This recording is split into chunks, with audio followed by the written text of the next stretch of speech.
गणगणगणात बोलते. स्वादगाथा या माझ्या चॅनेलवर तुम्हा सर्वांचे मनापासून खूप खूप खूप स्वागत आहे.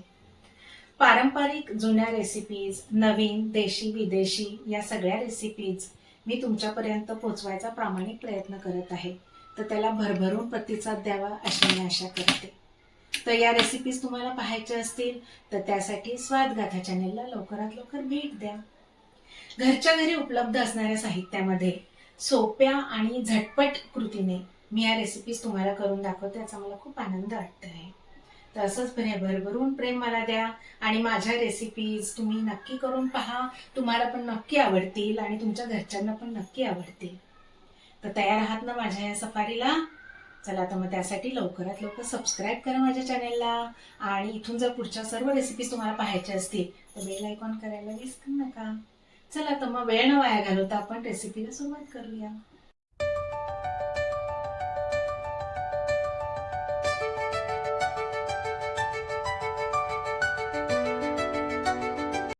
दोन वाट्या मी हरभऱ्याची डाळ घेतली आहे. याचं आपल्याला पुरण करून घ्यायचं आहे. आता ही स्वच्छ धुवायची आहे आणि कुकरमध्ये शिजवून घ्यायची आहे. 2 ते 3 पाण्याने स्वच्छ धुवून घेतली मी. आता हे याच्यामध्ये पाणी घालून घ्यायचं आहे. हे पहा. आणि हे उतू जाऊ नये कुकरमध्ये म्हणून मी 1 चमचाभर ऑइल टाकलं आहे. थोडंसं चवीपुरतं मीठ टाकायचं आहे आणि कलर छान यावा यासाठी थोडीशी हळद टाकली आहे. आता याच्या कुकरला 5 शिट्ट्या मी करून घेते. हे पहा. आणि डाळ पण अशी मऊसूत छान शिजली आहे. आता याचं पाणी सगळं काढून घ्यायचं आहे. निथळून घ्यायची आहे ही डाळ. आणि आता एका मोठ्या पातेल्यामध्ये काढून घेते आणि त्याच्यामध्ये हा चिरलेला गूळ घ्यायचा आहे. 2 वाट्या हरभऱ्याची डाळ आहे तर मी 2 वाट्याच चिरलेला गूळ घेते आहे. आणि 2 चमचे साखर चवीकरता टाकत आहे. किंवा असंही केलं तरी चालतं. 1 वाटी बारीक चिरलेला गूळ आणि 1 वाटी साखर. पण मी काय केलंय, सगळाच गूळ घेतलाय. उगीच थोडासा 1 चमचाभर कमी घेतलाय आणि त्याच्याऐवजी मी 2 चमचे साखर टाकून घेते. मी पाहता हे सगळं व्यवस्थित ढवळून घ्यायचं आहे. स्वादगाथा या माझ्या चॅनेलला जर सबस्क्राईब केलं नसेल तर लवकर लवकर सबस्क्राईब करा, लाईक करा, शेअर करा आणि बेल आयकॉनवर क्लिक करा. आता हा मसाला आपण त्यात टाकायचा आहे. बडीशोप 1 चमचा, 1 चमचा सुंठ पावडर, थोडंसं जायफळ घ्यायचं आहे आणि 5 ते 6 वेलची घ्यायच्या आहेत. हे आता मी मिक्सरच्या बारक्या छोट्या भांड्यामध्ये काढून घेते आणि फिरवून घेते.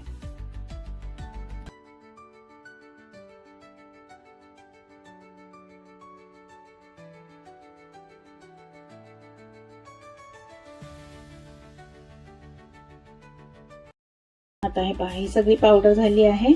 ते आपण याच्यामध्ये टाकून घेऊया म्हणजे डाळी बरोबर छान अशी शिजून जाईल आणि याचा वास, चव सगळंच या डाळीमध्ये उतरेल. हे पहा, उलताना असं खाली पडते म्हणजे आपल्याला अजून शिजवावं लागेल. अजून झालेलं नाहीये. झाल्यानंतर ना याचा आवाज असा चटचट चट आवाज पण यायला सुरुवात होते आणि उलताना पहा, मी तुम्हाला दाखवते, असं स्ट्रेट उभं राहतं. हे पहा, आपली डाळ आता झालेली आहे. गुळामध्ये चटचटून घेतली आहे. आता ही थोडीशी थंड करायला ठेवूया आपण. थंड झालीये आणि वाटायला घेऊया आता. मी काय करते, पुरण यंत्रात न काढता ही आपली गहू चाळायची चाळणी आहे त्याच्यातनच गाळून घेते. एकदम छान होतं आणि पोळ्या पण याच्या छान होतात, दिंडे छान होतील. पहा तुम्ही व्हिडिओ स्किप न करता पूर्ण पहा. हे पहा, आपलं पुरण झालं आहे. थोडंसं सांडलं होतं, मी स्वच्छ करून घेते ते. हे पहा, कणिक पण अशी छान झाली आहे, मऊसूत. मी 2 तास आधीच तिंबून ठेवली होती. आता आपण एक छोटा उंडा घेऊया आणि त्याच्यामध्ये असं लाटून घ्यायचं आहे आणि त्याच्यामध्ये एक पुरणाचा गोळा भरून घ्यायचा आहे.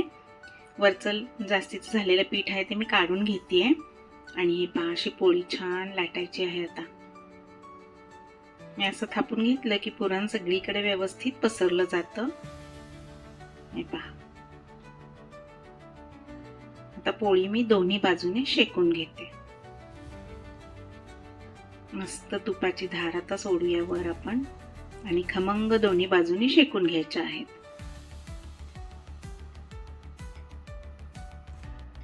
हे पहा कशी टम्म फुगली आहे.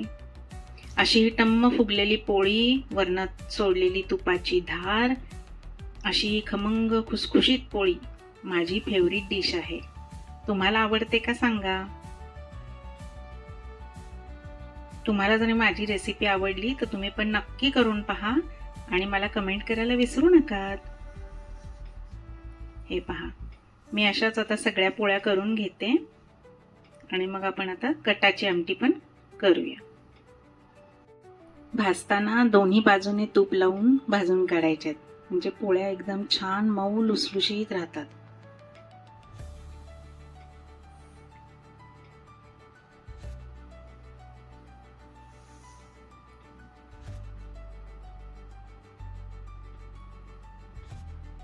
चला आता कटाची आमटी करूया.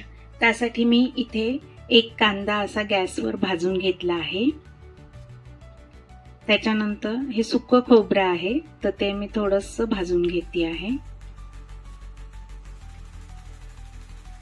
कांद्याचं काळं टरफलं काढून घ्यायचं आहे आणि मिक्सरला फिरवून घ्यायचं आहे आपल्याला. आता ते थोडेसे बारीक तुकडे करूया. कोथिंबीर थोडीशी टाकूया आणि हे भाजलेलं खोबरं आणि बाकीचे जिन्नस सगळे काळ्या मसाल्यामध्ये असतात.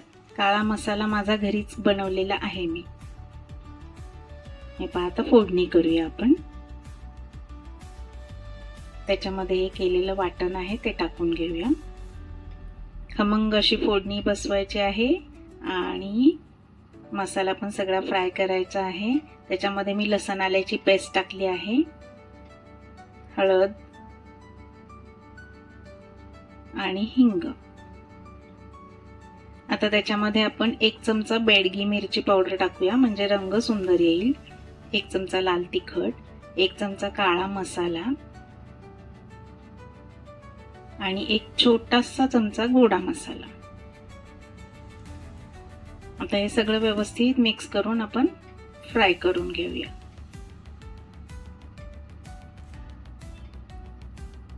हे पहा, छान तळला गेला आहे.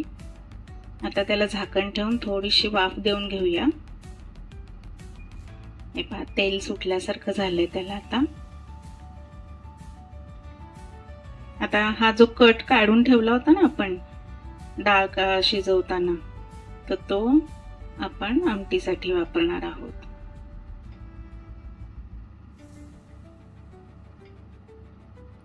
हे पहा, सगळं मिक्स करून घेतलं आहे.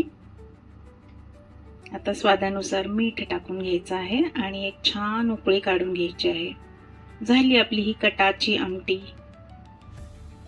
थोडासा दाटसरपणा हवा असेल तर 1 चमचा आपली ही शिजलेली डाळ आहे ती थोडीशी अशी बारीक करून थोडीशी वाटल्यासारखी करायची आणि त्याच्यात टाकायची आणि ते सगळं परत ढवळून घ्यायचं आहे आणि मस्त अशी वाफ काढून घ्यायची आहे. तर ही झाली माझी रेसिपी, पुरणाची पोळी आणि कटाची आमटी. चला तर मग, आवडली का तुम्हाला? मग नक्की करून पहा घरी आणि मला कमेंट करायला विसरू नका. अशा स्वादिष्ट रुचकर रेसिपींसाठी पुन्हा पुन्हा भेट द्या माझ्या स्वादगाथा चॅनेलला. चला तर मग भेटू आपण पुढील नवीन व्हिडिओमध्ये नवीन रेसिपीसह. तोपर्यंत मस्त खा आणि स्वस्त रहा. माझा व्हिडिओ पूर्ण पाहिल्याबद्दल खूप खूप खूप धन्यवाद. बाय.